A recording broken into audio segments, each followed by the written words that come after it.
Hello and Assalamu alaikum. This is Musaf Khan and you are watching my YouTube channel. So today we are going to start the second topic of our second module, which is basic programming, and the topic name is variables. So without wasting any time, we will move forward towards the video and start the video.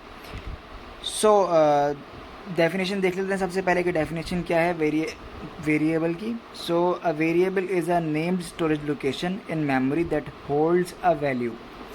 सो यहाँ पे बताया गया है कि variable जो है वो एक नेम्ड स्टोरेज लोकेशन है और मेमोरी के अंदर है जो कोई ना कोई वैल्यू स्टोर कर रही है अपने अंदर. ठीक है, एक ऐसी स्टोरेज लोकेशन है जिसका कोई ना कोई नेम है और कहाँ पर है, वो मेमोरी के अंदर है. ठीक है, मेमोरी के अंदर है, वेरिएबल हम उसको कहते हैं. ठीक है, और कोई ना कोई वैल्यू उसने अपने पास स्टोर की हुई है. इसकी एक बेहतरीन एग्जांपल ये होगी, आप ये समझ लें कि आपके पास मिसाल के तौर पे एक स्टोर रूम है. ठीक है, आपके पास एक स्टोर रूम है, ये आपका हो गया मेमोरी. ठीक है, इसको आप एज आ मेमोरी कंसीडर कर लें. और उसके बाद स्टोर रूम के अंदर एक क्या है, एक वार्डरोब है जिसे हम कहते हैं अलमारी. ये हमारा हो गया वेरिएबल. ठीक है, और इस यानी कि इस वार्डरोब के अंदर कोई ना कोई चीज़ पड़ी हुई है. समझ लें, एग्जांपल के लिए आप ले लें कि क्लोथ्स पड़े हुए हैं, तो ये कोई ना कोई क्या है, वैल्यू है. ठीक है, इसी तरह से हम एग्जांपल को समझेंगे कि वेरिएबल जो है वो क्या होता है, एक नेम्ड स्टोरेज लोकेशन होती है मेमोरी के अंदर जिसके अंदर कोई ना कोई वैल्यू पड़ी होती है. एग्जांपल इसकी देख लेंगे.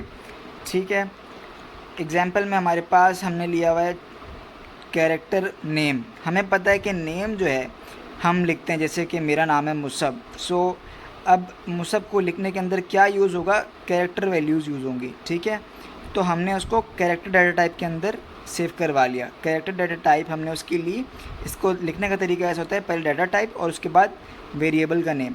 अब यहाँ पे इस नेम के अंदर मैं इज़ इक्वल टू मुसब लिख दूँगा, तो ये मैंने वैल्यू इसके अंदर स्टोर करा ली.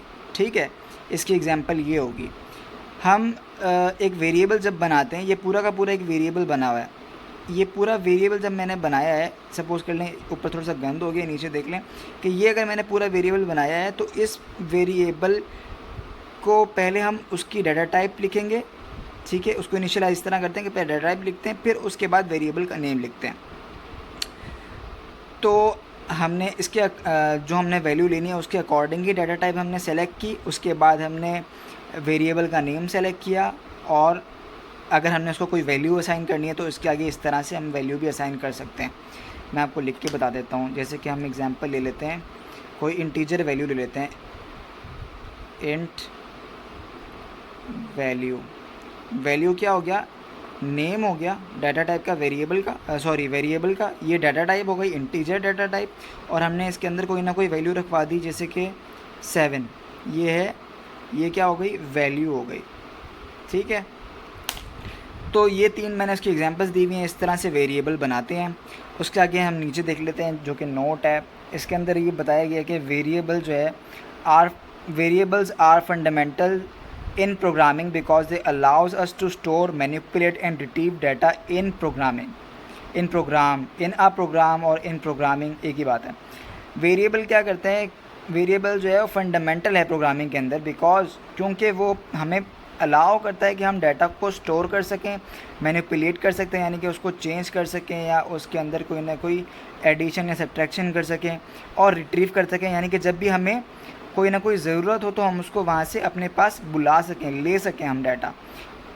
ठीक है, ये यहाँ पे बताया गया है इस नोट के अंदर. उसके बाद जो सेकंड स्टेप है उसके अंदर बताया गया कि हम क्या कर सकते हैं, we can initialise the variable by assigning a certain name to it.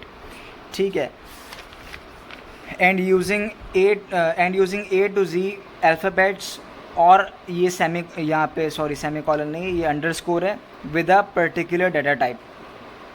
यहाँ पे इस पॉइंट में ये समझाया गया है कि हम इनिशियलाइज़ कर सकते हैं किसी भी वेरिएबल को बाय हम उसको कोई भी वैल्यू असाइन करके और कोई भी नेम असाइन करके हम एक वेरिएबल को इनिशियलाइज़ करा सकते हैं। और उसको इनिशियलाइज़ कराने का तरीका मैं आपको बता चुका हूँ कि पहले हम क्या करते हैं, उसकी डाटा टाइप लिखते हैं, ठीक है। उसके बाद उसका नेम लिखते हैं, वेरिएबल का नेम।